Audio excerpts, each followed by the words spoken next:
Actually, there's like dust all over.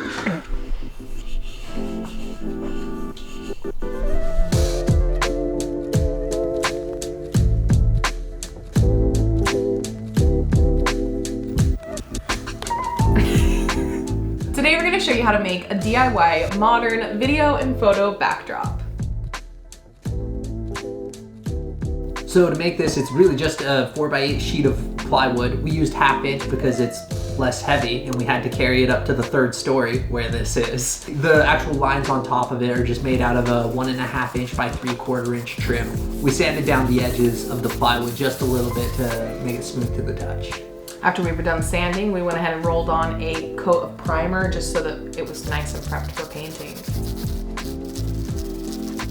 After we primed the board with primer, we went ahead and painted it with a dark gray matte paint. Yeah. It's important to pick something flat or matte, no shine at all. Yeah. For video or for photo, because if it is shiny, if it's glossy, you're gonna get hot spots and that's not good. Yeah.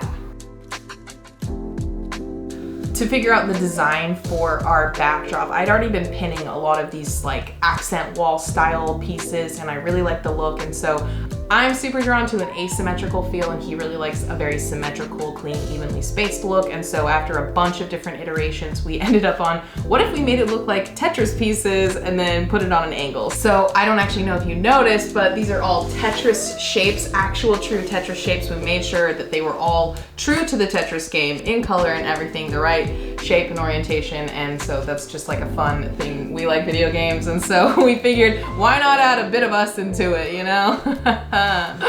So once I had the picture all drawn out on my iPad, we went ahead and just brought that down into the garage, and then we kind of used that as a reference piece as we were laying all of the pieces down. The high level process, I would lay the piece down and dry fit it. I would mark the end of it where I need to cut it. I would take it over to my miter saw, then I would cut it. I would then put glue on the piece, make sure it's square, and then nail it down. So to get started, I did a whole bunch of like really annoying, complicated math that Tab made me cut from this video because we found that the easiest way to do it was to just make spacer blocks that were consistent. And so mine happened to be 8 3/16 of an inch long, but you really could make it any distance between your stripes. So this right here is me using a stop block on my miter saw to make sure that all of them are the exact same. When we were placing it down, we just started in the middle and then worked our way to the outside.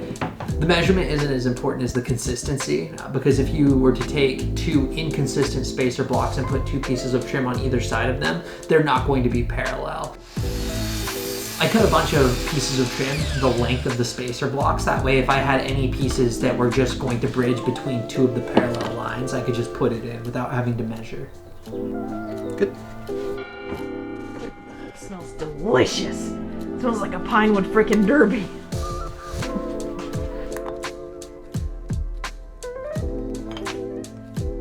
I was using 1-inch nails here because the sheet of ply is 1/2 inch and the trim is 3/4 inch, and I wanted to make sure that there was about 1/4 inch behind it so none of the nails would stick out the back.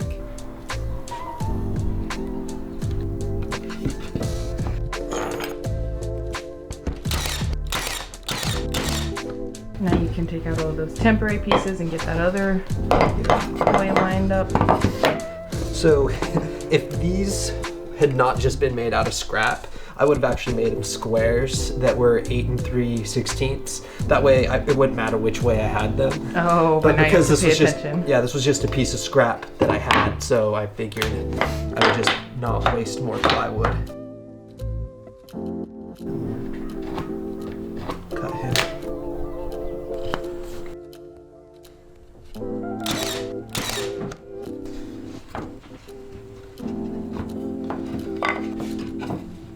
Okay.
Down here on the bottom was a little triangle piece that I absolutely had to put in, even though it's never going to be in frame. If it wasn't there, then it would actually be all Tetris piece shapes. Would not be true to Tetris. It was very important. So the finished weight of this board is about 50 pounds. The plywood sheet itself is probably about 40, and we estimated that the 50 board feet of trim is probably about 10. You can see at this point, all of the board ends, the cut ends had to be painted over, and so we realized we had to do a lot of touching up. We tried to fill a lot of the holes here with some extra paint. I just kind of globbed it in there. This was my my sad excuse for not using wood filler. I'll just fill it with paint, it'll be perfect.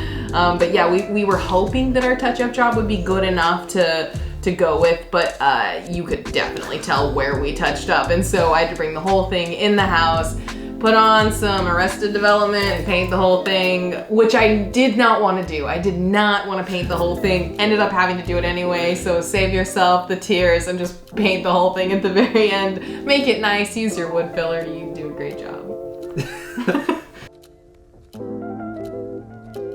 Once we have our completed board, then what? Then we gotta figure out how to put it on the wall. We rent here, so we don't wanna do a lot of damage, but we want it to be on the wall permanently, so he decided we would do some French cleats. So a French cleat is actually just two 45-degree mitered pieces of wood that kind of interface together. You basically have one tooth that's on the back of your piece that you're hanging and one tooth that's mounted to the wall. You could also just screw this thing directly into the studs behind, but with a French cleat, you have a groove that runs the entire length of your piece, and so if you need to move it a little bit this way or that way, it's very easy to do.